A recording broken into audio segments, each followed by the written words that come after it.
2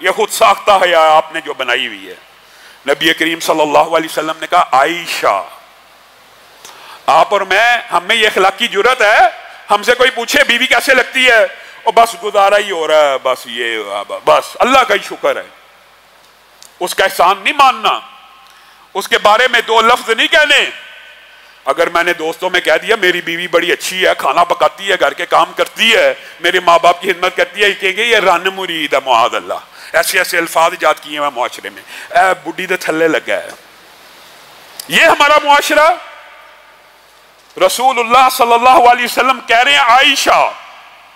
پھر پوچھا گیا نہیں نہیں نہیں نہیں اللہ کے رسول آپ سے یہ مقصود نہیں تھا پوچھنا, مطلوب یہ تھا مردوں میں آپ کو سب سے اچھا کون لگتا ہے. پہلے رسول اللہ سے پوچھا گیا دنیا کے اندر سب سے اچھا کون ہے. نبی کریم نے کیا حیا کی, نبی کریم نے کہا عائشہ میری بیوی مجھے اس وقت دھرتی کے اوپر سب سے زیادہ پیاری ہے. میں اور آپ جھجکتے ہیں, گھبراتے ہیں.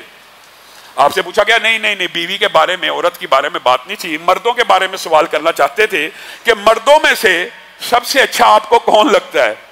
تو رسول اللہ صلی اللہ علیہ وسلم نے جو جواب دیا غور کرنا. کہہ سکتے تھے نا میرا سسر, کہہ سکتے تھے ثانی اثنین, کہہ سکتے تھے یار غار, کہہ سکتے تھے صدیق اکبر. آپ کو اور مجھے سمجھا کے گئے ہیں عائشہ کا باپ, عائشہ کا باپ. آپ اور میں نے کیسے گھر برباد کرنے ہیں, رونا روتے ہیں, گھر تباہ ہو رہے ہیں, گھر برباد ہو رہے ہیں. یہ تیرے اپنے ہاتھوں کی وجہ سے گھر تباہ ہو رہے ہیں, گھر برباد ہو رہے ہیں. تو نے اسلامی شریعت کے صرف ظاہری قوانین کو دیکھا اور ان کے پیچھے چلنا شروع کر دیا. تجھے یہ سمجھ نہ آئی کہ اسلامی شریعت تجھ سے مطالبہ کیا کرتی ہے, تجھ سے تقاضا کیا کرتی ہے. آج گھروں کے ٹوٹنے کا ایک بہت بڑا سبب یہ بھی ہے جناب ٹائم نہیں ہے.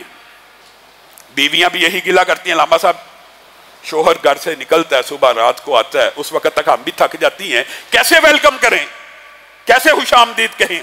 اس وقت تک تو اپنی کمر ٹوٹ جاتی ہے بچوں کو پال پال کے, بچوں کے منہ میں نوالے ڈال ڈال کے تھک جاتی ہیں. آپ ہمیں حدیثیں سناتے کہ وہ عورت دنیا کی سب سے اچھی عورت ہے کہ جب خاوند اس کو دیکھے تو اس کو خوش کر دے. کیسے کرے گی, تیار ہوگی, اچھے کپڑے پہنے ہوں گے, کوئی سج سنور کے کھڑی ہوگی, استقبال کرے گی, تبھی خاوند خوش ہوگا نا.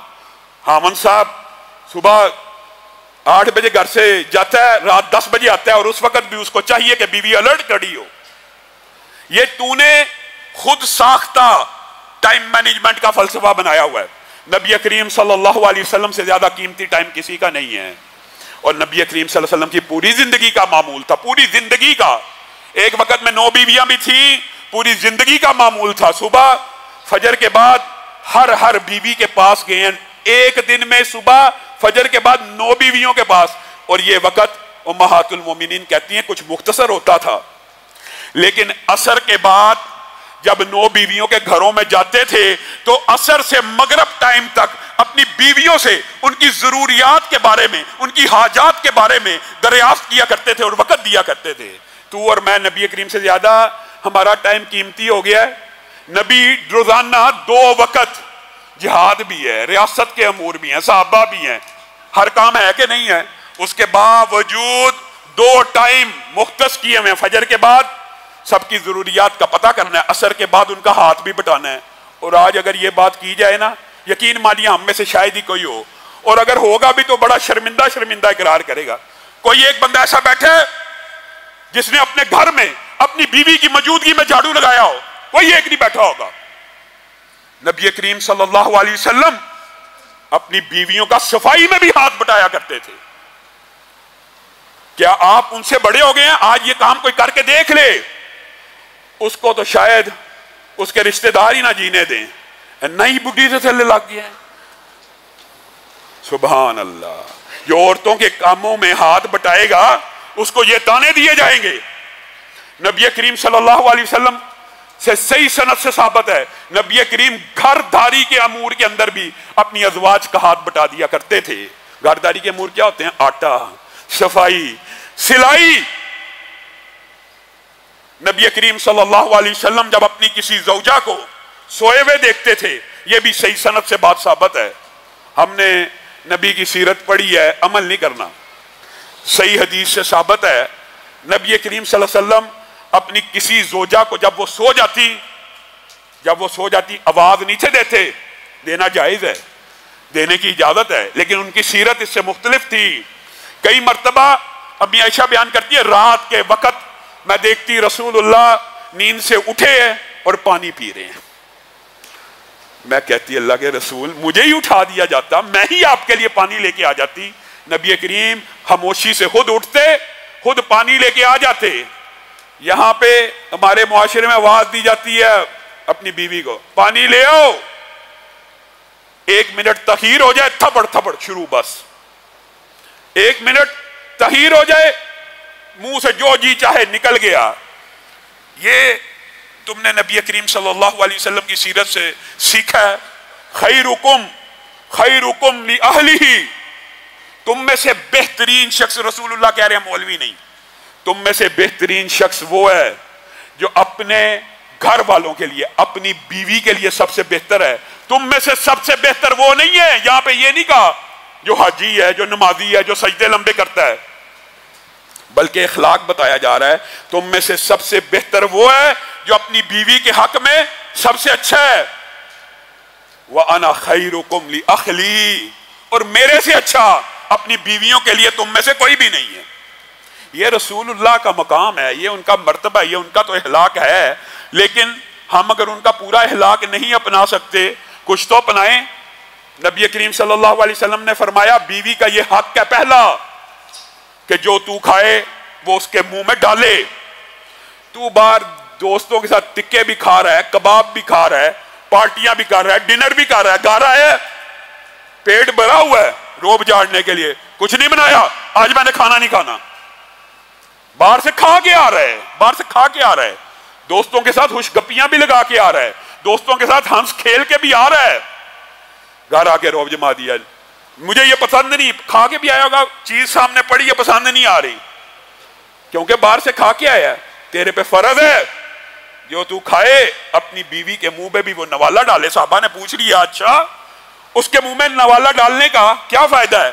نبی کریم صلی اللہ علیہ وسلم نے کہا صدقوں میں سے بھی سب سے بہترین صدقہ یہ ہے کہ جو تو کھائے وہی اپنی بیوی کے منہ میں ڈال۔ رسول اللہ صلی اللہ علیہ وسلم، اور اس سے مراد یہ بھی ہے کہ جو تیرا بود و باش ہے وہی بیوی کا بھی بود و باش ہونا چاہیے۔ خود تیرے پاس سینکڑوں سوٹ ہوں، گڑیاں ہوں، ہر چیز ہو، جوتے ہوں، اور بیوی سوٹ مانگ لے، تیرے پاس پیسے نہ ہو، تیرا جو بود و باش ہے، ایک مطلب یہ بھی ہے، اور دوسرا عملی مظاہرہ بھی رسول اللہ صلی اللہ علیہ وسلم نے کر دیا۔ امی عائشہ بیان کرتی ہیں رسول اللہ اپنی ازواج سے اس قدر محبت کیا کرتے تھے کہ جس پیالے کے جس جگہ اور مقام کے اوپر میرے ہونٹ لگا کرتے تھے رسول اللہ وہ پیالہ مجھ سے پکڑ لیا کرتے تھے۔ کس لیے؟ کیا رسول اللہ کو اس وقت پیاس لگ رہی ہے؟ احادیث سے یہ بات سمجھ آتی ہے رسول اللہ اپنی ازواج کا دل رکھنے کے لیے اور محبت کا اظہار کرنے کے لیے اسی جگہ پہ اپنے ہونٹوں کو لگاتے تھے جہاں ماں عائشہ کا ہونٹ لگا ہوتا تھا۔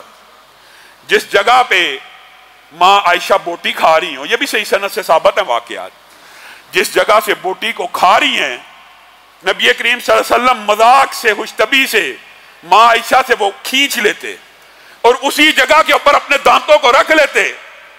محبت کا اظہار ہے، محبت کا اظہار ہے۔ یہ وہ نبی ہے جو با وفا ہے، با وفا پیغمبر، با وفا نبی کے امتی آج بیویوں سے ہی بے وفائیاں کر رہے ہیں، بیویوں سے بے وفائی۔ نبی کریم کی ایک زوجہ حضرت خدیجہ عرصہ ہو گیا دنیا سے چلی گئی ہیں۔ حضرت خدیجہ کی بہن حالہ بنت خویلد ایک دن آ گئی، آ کے آواز لگائی، نبی کریم صلی اللہ علیہ وسلم نے ان کی آواز کو سنا، آپ کی آنکھوں سے آنسو جاری ہو گئے۔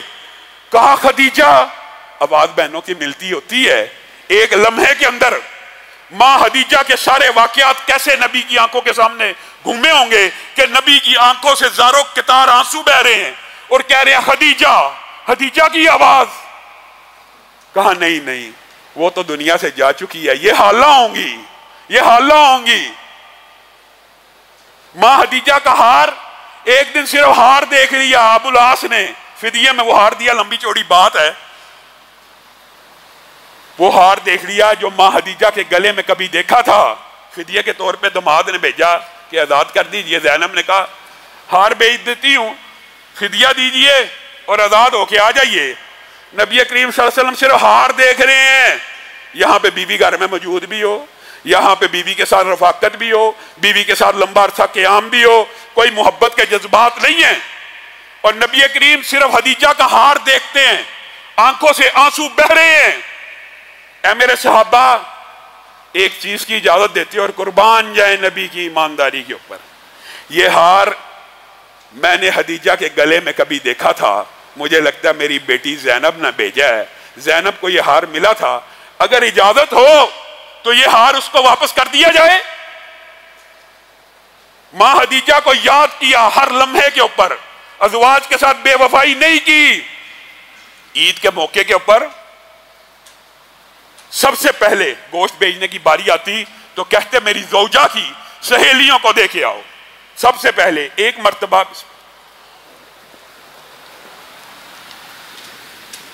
ایک عورت آئی، نبی کریم نے بڑا اکرام کیا، اس کے لیے چادر بچھائی، اس کو بڑا ویلکم کیا۔ صحابہ نے پوچھ لیا اے اللہ کے رسول، یہ عام معاملہ ہم نے نہیں دیکھا، عام معمولات آپ کے ایسے نہیں ہیں، یہ آج آپ نے کچھ ایکسٹرا اس کو پروٹوکول دیا، مفہوم آپ کے سامنے رکھ رہا ہوں۔ ہاں، ازواج مطہرات نے پوچھ لیا کون ہے، اتنی عزت اتنی احترام؟ کہا ہاں میں تمہیں بتاتا ہوں وجہ، یہ وہ عورت ہے کہ جب میں خدیجہ کے ساتھ مکہ میں رہا کرتا تھا تو خدیجہ سے ملنے آیا کرتی تھی، بس خدیجہ سے ملنے آیا کرتی تھی ایک عورت، اس کا یہ اکرام کیا جا رہا ہے، اور یہاں بیوی کا ماں باپ بھی آ جائے، کیا رویہ ہوتا ہے؟ وہ بیوی کی ایک جاننے والی عورت کبھی بعد میں آ گئی، اس کی عزت اور احترام ایسا ہے، یہاں پہ سگے سسر کا، سگی ساس کا کیا احترام ہے؟ نبی کریم نے کہا باپوں میں سے وہ باپ بھی تمہارے ماں باپ کے بعد احترام کے لائق ہیں جنہوں نے اپنے جگر کا ٹکڑا تمہارے سپرد کر دیا، اللہ کے کلام کی وجہ سے۔ اللہ سے ڈرتے نہیں ہو؟ اللہ کے کلام کی وجہ سے وہ نازک آپ جینے، وہ ناز و نعم میں پلی ہوئی بیٹیاں جن کے باپ، محدثین نے لکھا اللہ کی قسم، محدثین نے کہا اسلام نے ہمیں اتنا رقیق القلب کر دیا، کبھی اتنی شکاوت تھی کہ بیٹی کو زندہ درگور کر دیا کرتے تھے، آج دل میں اتنی نرمی ہے، اگر ہمارے اوپر بیٹیوں کی شادی فرض نہ ہو تو ہم کبھی اپنی بیٹیوں کی شادی نہ کریں۔ محدثین کے یہ الفاظ ہیں، چونکہ فرض ہے، وہ باپ کے گھر میں پلی ہوئی لاڈلی ناز و نام میں آج اس کا باپ آ جائے، آج اس کی ماں آ جائے، دو گالیاں اس کو بھی، دو گالیاں ان کو بھی، کیا تمہارے نبی کا یہ اسوہ ہے؟ نبی کا اسوہ کیا ہے؟ حضرت جویریہ کے ساتھ نبی کریم صلی اللہ علیہ وسلم نے غزوے میں شادی کی، مشہور واقعہ ہے، وقت کم ہے اس لیے میں صرف اشارے کرتا جاؤں گا۔ حضرت جویریہ سے شادی کی، آپ کو پتہ ہے نا اس غزوے کے اندر مسلمان سپاہیوں کے فی کس 1,000 دینار آئے اور مال غنیمت اس کے علاوہ تھا۔ رات گزری، صحابہ کو پتہ چل گیا کہ رسول اللہ صلی اللہ علیہ وسلم کی شادی اس قبیلے میں ہو گئی ہے، جویریہ سے رسول اللہ نے شادی کر لی ہے۔ نبی نے نہیں کہا، ابھی تک نبی نے کوئی حکم نہیں دیا۔ صحابہ آپس میں مشورہ کرنے لگے، یہ تو ہمارے نبی کے سسرالی رشتہ دار بن گئے ہیں، ہمارے ہاں سسرال کا کیا احترام ہے، یہ تو ہمارے سسرالی رشتہ دار بن گئے ہیں، اللہ کے رسول نے ان کی بیٹی کے ساتھ شادی کر لی ہے۔ صحابہ نے 1,000 دینار جس سے لیے واپس کرنا شروع کر دیے۔ حدیث کے الفاظ ہے، وہ لوہے کا ڈول جس سے پانی کھینچا جاتا ہے صرف وہ واپس نہ کیا، صحابہ نے خود وہ صرف ڈول واپس نہ کیا بلکہ ایک ڈول کے اوپر لکڑی لگی ہوتی ہے، آپ کو پتا جب کنویں میں ڈالا جائے ایک لکڑی کے ذریعے رسی باندھ کے اس کو نیچے کیا جاتا ہے، حتیٰ کہ جس کے حصے میں اس لوہے کے ڈبے کے لکڑی صرف حصے میں لکڑی بھی آئی تھی، اس لکڑی کو بھی واپس کر دیا کہ یہ ہمارے نبی کے سسرالی رشتہ دار ہیں۔ اور نبی کریم صلی اللہ علیہ وسلم نے امت کو ایک نصیحت کی تھی، ایک وصیت ہے تو ہم مانتے ہی نہیں۔ رسول اللہ نے کہا نہیں کہ میں عورتوں کے بارے میں تمہیں وصیت کرتا ہوں، عورتوں کے بارے میں ڈر جاؤ۔ کوئی بندہ ایسا نہ کرے کہ صبح ایک عورت کو مارتا ہو اور رات پھر اسی کے ساتھ بسر کر رہا ہے، اس کو یا شرم نہیں آتی؟ عورتوں کے بارے میں اللہ سے ڈر جاؤ۔ نبی کریم صلی اللہ علیہ وسلم نے ایک وصیت کی امت کو، کیا؟ ان قریب تم مصر کو فتح کرو گے، ان قریب تم مصر کو فتح کرو گے، اور جب تم مصر کو فتح کر لینا، سبحان اللہ، ان کے ساتھ عزت سے پیش آنا، ان کے ساتھ احترام سے پیش آنا۔ اے اللہ کے رسول، ان کے ساتھ عزت سے پیش آئیں۔ کوئی خاص بات ہے؟ کبھی کسی اور قوم کے بارے میں آپ نے نہیں کہا، مصریوں کے ساتھ آپ کہہ رہے ہیں عزت سے پیش آنا، احترام سے پیش آنا۔ تو نبی کریم صلی اللہ علیہ وسلم نے کہا جی ہاں، جب ان کو فتح کرنا، ان کی عزت کرنا، ان کی تکریم کرنا۔ اللہ کے رسول وجہ بھی بتا جائیے، وجہ بھی رسول اللہ نے بتا دی، ان کی تمہارے نبی کے ساتھ سسرالی رشتہ داری ہے۔ اب بتائیے، یہاں پہ رکیے، کون سی سسرالی رشتہ داری؟ کون سی سسرالی رشتہ داری؟ محدثین نے لکھا ایک تو ماریا قبطیہ جو تھی مصر سے آئی تھی، اور بعض محدثین نے کہا اس طرف شاید اشارہ نہ ہو، اور اشارہ اس طرف ہو کہ ماں ہاجرہ ابراہیم سے بیاہی گئی تھی، اور ماں ہاجرہ کہاں سے آئی تھی؟ مصر سے آئی تھی۔ تو نبی کریم صلی اللہ علیہ وسلم نے امت کو نصیحت کی، وہ تمہارے نبی کے سسرالی رشتہ دار ہیں۔ عمر بن العاص نے جب مصر کو فتح کیا، باج گزار کھڑے ہیں، فاتح کی کوئی اور شان ہوتی ہے، مفتوح کی کوئی اور ہوتی ہے۔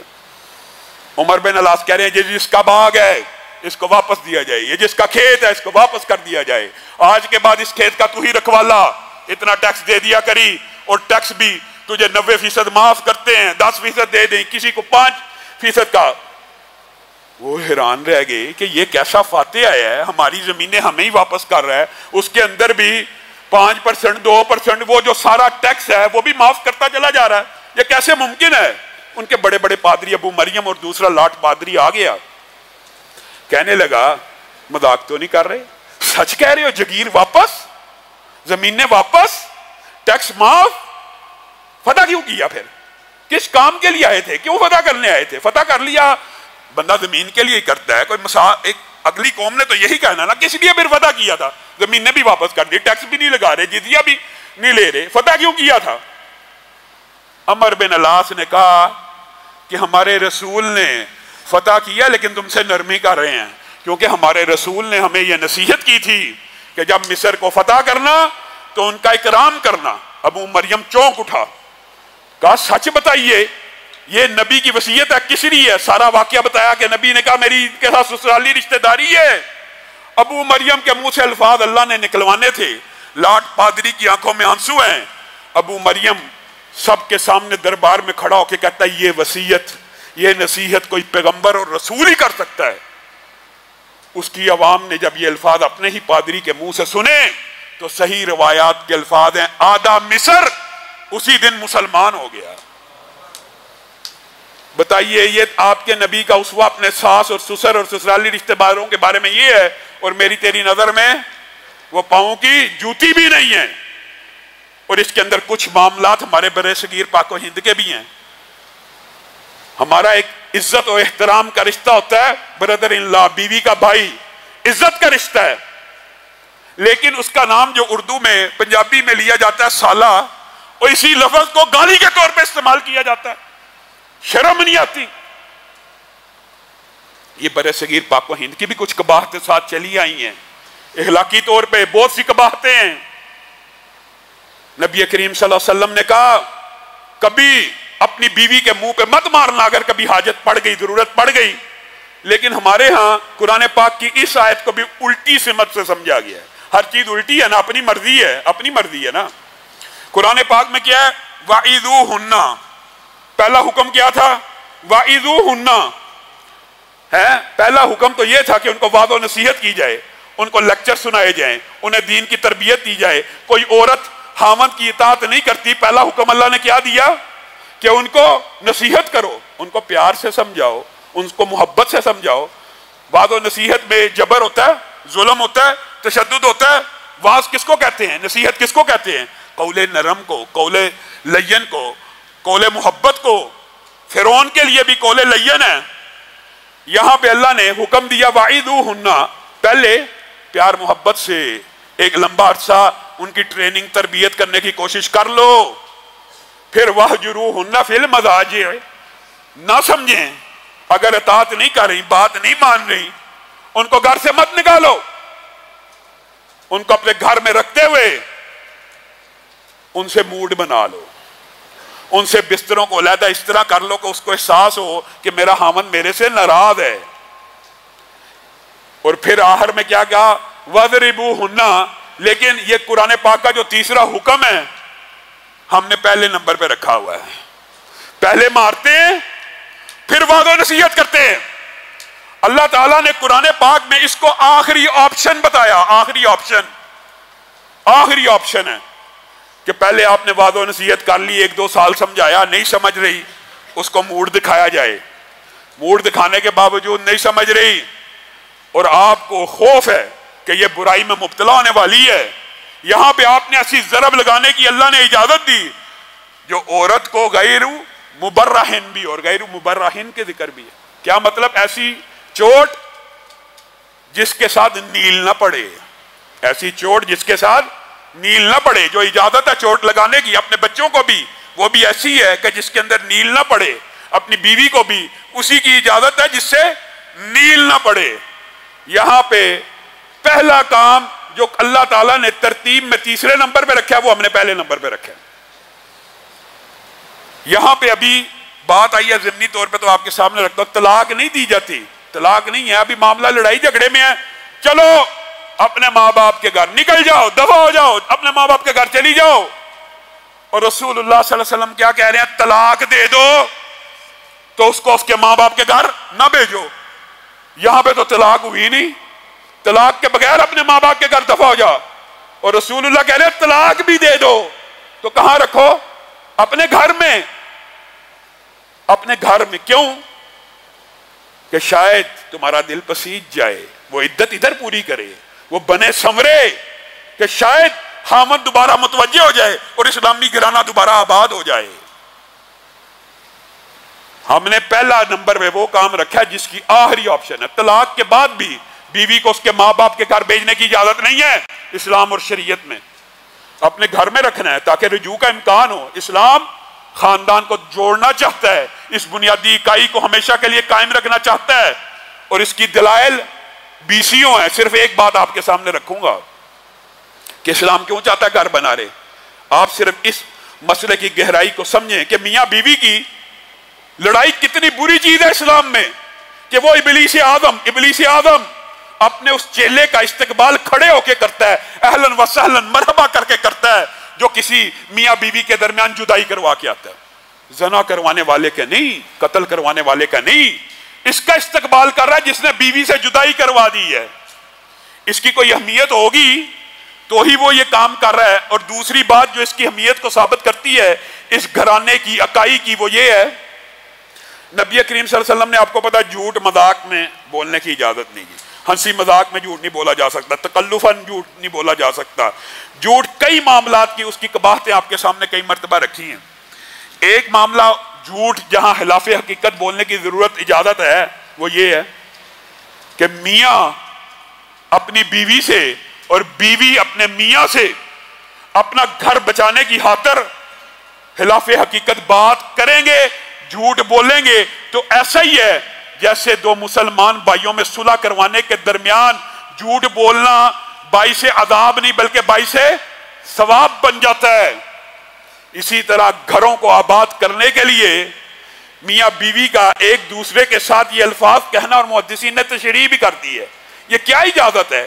یہ کیوں اجازت دی؟ یہ اجازت اس لیے دی ہے، آج آپ کی شادی ہوئی، ابھی تو آپ کے دل میں بیوی کی محبت پیدا ہی نہیں ہوئی، آج ہی شادی ہوئی ہے، آج ہی وہ آپ کے گھر آئی ہے، آپ نے اس کو دیکھا، ابھی تو محبت بھی نہیں ہے، آپ کہیں گے کہ مجھے تیرے سے محبت ہے، یہ جھوٹ نہیں لکھا جائے گا، یہ ثواب لکھا جائے گا۔ ابھی کئی مرتبہ ایسا ہوتا ہے کہ انسان بے چین ہوتا ہے، پریشان ہوتا ہے، کسی پریشانی کے عالم میں گھر چلا گیا تو اللہ نے اور رسول اللہ نے، میرے بھائیوں یہ اجازت اس لیے ہیں، یہ اس لیے نہیں ہے کہ اپنی بدکاریوں اور برائیوں کے اوپر پردہ ڈالنے کے لیے بیوی سے جھوٹ بولا جائے، یہ اس لیے اجازت نہیں ہے کوئی یہ سمجھتا ہو کہ شاید اس لیے اجازت ہے۔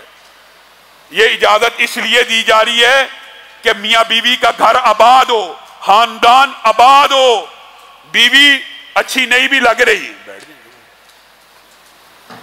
بیوی اچھی نہیں بھی لگ رہی، اس کو جا کے کہا جائے تو مجھے بڑی اچھی لگ رہی ہے، تو مجھے بڑی پسند ہے، تو مجھے بڑی خوبصورت لگ رہی ہے، تو میرے دل کا چین ہے، تو میرے دل کا قرار ہے. یہ جھوٹ کی اجازت اس کام کے لیے تھی. تو نے سمجھا کہ جھوٹ کی اجازت اس لیے دی ہے کہ میں اپنی برائیاں چھپاتا رہوں، اپنے بارے میں جھوٹ بولتا رہوں. نہیں میں بڑا پاک ہوں، میں بڑا صاف ہوں. یہ اجازت نہیں تھی. اجازت یہ تھی کہ بے وقوف آدمی اپنی بیوی کا دل رکھنے کے لیے، اس کو اپنی طرف متوجہ اور مائل رکھنے کے لیے جھوٹ بولنا پڑے، بول دیا کر. اور بیوی کو بھی اسی لیے اجازت اللہ نے دی ہے کہ خاوند کسی وقت اچھا نہیں لگ رہا، کسی وقت بے چین ہے، اس کو اس کے ساتھ توجہ نہیں، متوجہ نہیں ہو رہی، زبان سے اقرار کر لے. صرف زبان سے کہہ دے آپ مجھے بڑے اچھے لگتے ہیں، آپ مجھے بڑے پسند ہیں، آپ میرے سر کے تاج ہیں، آپ میرے دل کا قرار ہیں. یہ اجازت تجھے اللہ اور رسول نے دی ہے تاکہ تیرا گھر آباد ہو. لیکن ہماری بہنیں بھی سخت دل کی ہیں، اور بھائی بھی. ایک ناراض تو دوسرا اس سے آگے ناراض، ایک نے منہ ادھر کیا تو دوسرے نے ادھر کر دیا. اور میری بہنیں بیٹیاں بھی کچھ باتیں سمجھ لیں. موضوع بڑا طویل ہے، بات کو مختصر کرتا ہوں. نبی کریم صلی اللہ علیہ وسلم سے زیادہ افضل کائنات میں کوئی بیٹی ہو سکتی ہے؟ فاطمہ کتنی اعلیٰ ہیں، کتنی افضل ہیں. آپ کو پتا ہے وہ اپنے میری بہنیں بیٹیاں اس بارے میں غور کریں. ٹھیک ہے حامدوں کی کمیاں کوتاہیاں ہوتی ہیں، لیکن میرے بہنیں اور بیٹیاں یہ بھی غور کریں کہ نبی کریم کی بیٹی ہے اور نبی کے پاس کیا لے کے آئی ہے؟ سوال. اور کیا لے کے آئی ہے؟ درخواست. اور کیا لے کے آئی ہے؟ شکایت. کیا علی کے گھر داری کے سارے کام میں کرتی ہوں. کیا کرتی ہے بیٹی؟ یہ کائنات کی سب سے افضل شخصیت کی بیٹی ہے. تیرا باپ جتنا مرضی امیر ہو، جتنا مرضی بڑا تاجر ہو، جتنا مرضی اعلیٰ خاندان کا ہو، اس سے زیادہ اعلیٰ خاندان کا نہیں ہو سکتا، نہیں ہو سکتا. آگے شکایت کری ہے بابا اتنا کام کرنا پڑتا ہے کہ ہاتھ پہ چھالے پڑ گئے ہیں، چکی چلا چلا کے ہاتھ زخمی ہو گئے ہیں. نبی کریم نے کہا خدمت چھوڑ دے حامد کی، آج کے بعد کام نہ کری. یہ ہماری بہنوں بیٹیوں کو کس نے سکھا دیا؟ نبی کریم صلی اللہ علیہ وسلم مسکرانا شروع ہو گئے اور کہا فاطمہ میں تجھے خادم سے بہتر ایک نسخہ نہ بتاؤں؟ بتا دیجئے. نبی کریم نے وہ وظیفہ جس کو آج ہم تسبیح فاطمہ کہتے ہیں، سبحان اللہ الحمدللہ اللہ اکبر، بتا دیا اور بیٹی کو کہا اسی کام میں لگی رہ. نبی کے بعد کائنات کا سب سے افضل آدمی امت میں کون ہے؟ ابو بکر صدیق. ان کی بیٹی اسما بنت ابی بکر ہیں. خود کہتی ہیں کہ جب زبیر کے ساتھ شادی ہوئی تھی ایک اونٹ تھا اور ایک گھوڑا تھا، گھوڑے کا چارہ بھی میں ڈالا کرتی تھی اور اونٹ کے اوپر گھر کے لیے پانی دور دراز سے میں لے کے آیا کرتی تھی. کہ ابو بکر جیسے امیر فراح دل سخی نے اپنی بیٹی کو منع کر دیا کہ یہ کام نہیں کرنا؟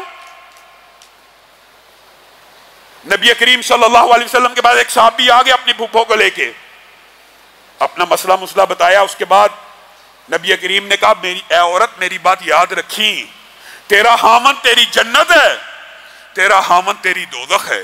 تیرا خامن تیری جنت ہے، تیرا خامن تیری دوزخ ہے. ہماری بہنیں بیٹیاں یہ بھی تو سمجھیں، یہ بھی تو اسی رسول کا فرمان ہے نا. اگر ایک عورت صرف 5 نمازیں پڑھتی ہو، صرف 30 روزے رکھتی ہو، صرف اپنے نفس کی حفاظت کرتی ہو، 3 کام، یہ بات عورتیں سمجھ لیں. اللہ کی قسم اللہ نے عورتوں کے اوپر احکامات نرم رکھے ہیں. یہ فیمنزم کے نعرے لگانے والے یہ سمجھتے ہیں کہ عورتوں کے احکامات سخت ہیں. عورتوں کے احکامات آدھے سے بھی کم ہیں. اور یہ بھی ہام ہاں کا پراپوگنڈا جی اسلام میں عورت کو، یہ دیکھیں جی یہ 4 رشتے ہیں عورت کے اسلام میں اور وہی رشتے بدلتے بھی رہتے ہیں. ان 4 رشتوں میں 3 جگہ کے اوپر اللہ نے عورت کو فضیلت دی ہے. ماں باپ میں سے کون افضل ہے سب جانتے ہیں. ماں کتنے گنا؟ 3 گنا زیادہ. 3 مرتبہ ماں، 1 مرتبہ باپ. کبھی کسی فیمنزم کا یہ سنا ہے؟ کبھی نہیں اسلام کی خوبی بیان کریں گے. ماں باپ میں سے اسلام میں ماں افضل ہے، بہن بھائی میں سے بہن افضل ہے، بیٹے بیٹی میں سے بیٹی افضل ہے. کہ جس کی کفالت کے اوپر جنت کا اجر و ثواب ہے، بیٹے کی کفالت کے اوپر ہے. بیٹیاں ویسے بھی باپ کی زیادہ وفادار ہوتی ہیں اور بیٹیاں ہی افضل ہیں. 3 مقامات کے اوپر عورت افضل ہے, عورت کو سکون نہیں. ایک مقام کے اوپر اللہ تعالیٰ نے الرجال قوامون علی النساء کہہ دیا تو ان کو تکلیف پڑ گئی کہ خامند اور بیوی کے اندر خامند افضل کیوں ہے, یہ ان کو تکلیف ہے. اللہ نے وہ بھی بیان کر دیا. ایک تو اللہ نے کہا یہ فضیلت اللہ نے دی ہے, اور دوسری وَبِمَا أَنفَقُوا, کیونکہ عورت کی ذمہ داری باہر تجارت کاروبار کرنا نہیں ہے, مرد نے کما کے لا کے اس کے منہ میں ڈال لیں. اسی لیے نبی کریم صلی اللہ علیہ وسلم نے کہہ دیا تھا جو خامند کی ناشکری ہے وہ اللہ کی ناشکری ہے. جہنم میں وہ عورتیں بھری پڑی ہیں جن کو خامند ایک عرصہ کھلاتا پلاتا احترام کرتا عزت کرتا ہے, ایک دن ان سے ناراض ہو جائیں تو کہہ دیتی ہیں ہم نے اس بندے سے کبھی خیر ہی نہیں دیکھی, یہ بندہ تو شروع سے ہی ایسا ہے, یہ بندہ ہر روز جس دن سے میں اس گھر میں آئی ہوں ہر روز اس کا یہی کسب ہے. ہر روز چاہے گے کسب یہ ہو بھی نہ, اچھی زندگی بھی گزری ہو. نبی کریم نے کہا اس عورت کے اوپر اللہ نظر رحمت نہیں کرے گا کہ وہ عورت جو اپنے خامند کے بغیر رہ بھی نہیں سکتی, دل سے محبت بھی کرتی ہے, اوپر سے ڈائلاگ بول رہی ہے. اللہ تو کہہ رہے ہیں, رسول اللہ تو کہہ رہے ہیں تو جھوٹے ڈائلاگ محبت کے بول لے, اور تو دل سے محبت کرتی ہے اور منہ سے جھوٹ کہتی ہے کہ میں نے خامند سے خیر نہیں دیکھی. اللہ تعالیٰ اس عورت کی طرف نظر رحمت نہیں کرے گا. یہ بھی حدیث کے الفاظ ہیں کہ جس خامند کے بغیر رہ بھی نہیں سکتی اسی کی ناشکری کرتی جاتی ہے. حضرت ابو سعید خدری کی حدیث میں یہ بات ثابت ہے کہ ایک باپ ایک صحابی اپنی بیٹی کو لے آئے, اللہ کے رسول میں جہاں شادی کرنا چاہتا ہوں یہ میری بیٹی وہاں نہیں کرنا چاہتی. رسول اللہ نے پوچھ لیا کہ کیا آپ وہاں شادی نہیں کرنا چاہتی؟ بیٹی نے کہا یہ بات نہیں ہے کہ میں شادی نہیں کرنا چاہتی, آپ خامند کے جو حقوق بیان کرتے ہیں میں اس سے گھبراتی ہوں. آپ نے یہ بات تک کہہ دی ہے, رسول اللہ نے یہ بات بھی کہی ہے, بیٹی کے الفاظ اس حدیث میں موجود نہیں ہے لیکن آپ کو مفہوماً سمجھا رہا ہوں کہ آپ خامند کے حقوق بیان کرتے ہیں. رسول اللہ نے کہا اگر اسلام کے اندر سجدہ جائز رہتا تو میں سب سے پہلے بیوی کو حکم دیتا کہ خامند کو کیا کر, تعظیم کا عبادت کا وہ بھی نہیں, لیکن جائز ہی نہیں ہے. کہاں آپ اتنے خامندوں کے حقوق بیان کرتے ہیں تو مجھے بتائیے خامند کا حق کیا ہے, سچ سچ بتائیے. نبی سے پوچھ رہی ہے. نبی کریم نے کہا بیٹی اگر تو یہ بات پوچھتی ہے تو سچی بات یہ ہے کہ خامند کا حق اتنا زیادہ ہے کہ اگر وہ زخمی بھی ہو تو اس کے زخموں کو چاٹے تو اس کا حق ادا نہیں کر سکتی. تو وہ بچی گھبرا گئی, کہا اللہ کے رسول اسی لیے میں شادی نہیں کرنا چاہتی کیونکہ میرے اندر یہ حص اتنی اطاعت و فرما برداری کی موجود نہیں ہے. تو رسول اللہ صلی اللہ علیہ وسلم نے اس کے باپ کو کہہ دیا تھا اس بچی کی شادی اس کی مرضی کے بغیر نہ کرنا. بچیوں کی شادی ان کی مرضی کے بغیر نہیں کرنی چاہیے.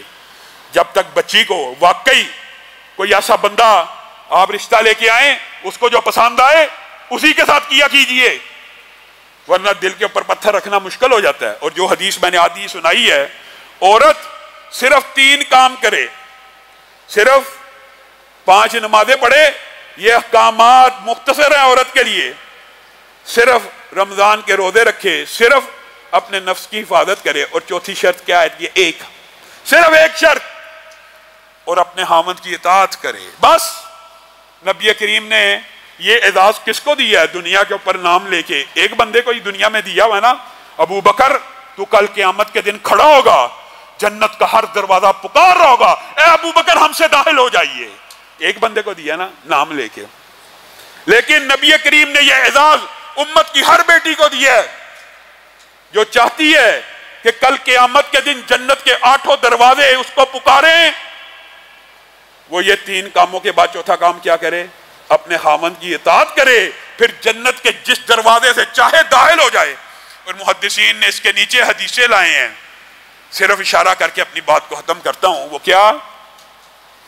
باب جہاد بھی تو ہے, عورت نے جہاد کیا نہیں, باب جہاد کیوں پکار رہا ہوگا؟ یہ بات محدثین جو لکھتے ہیں نا ان کے نکتے ہوتے ہیں. اس لیے کہ خامند مجاہد ہے, خامند تجارت کر رہا ہے, خامند ہر کام کر رہا ہے, یہ صرف خامند کی اطاعت کر رہی ہے. جو اجر و ثواب خامند بار محنت مزدوری کر کے کما رہا ہے, یہ عورت گھر بیٹھے صرف اس کی اطاعت کر کے کما رہی ہے.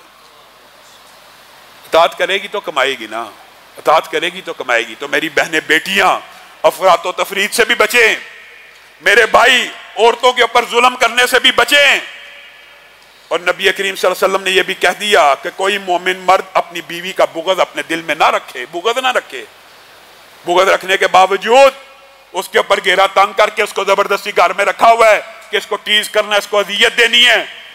جب کبھی ایسا مقام آ جائے تو عزت احترام کے ساتھ، جو اللہ تعالیٰ نے سب سے ناپسندیدہ فعل طلاق کا موقع آ جائے، اس وقت بھی احسان کر کے، نیکی کر کے عورتوں کے ساتھ معاملہ کرنا ہے۔ بعض عورتیں یہ سمجھتی ہیں یہ جی حدیث میں جی عورت پسلی سے پیدا ہوئی۔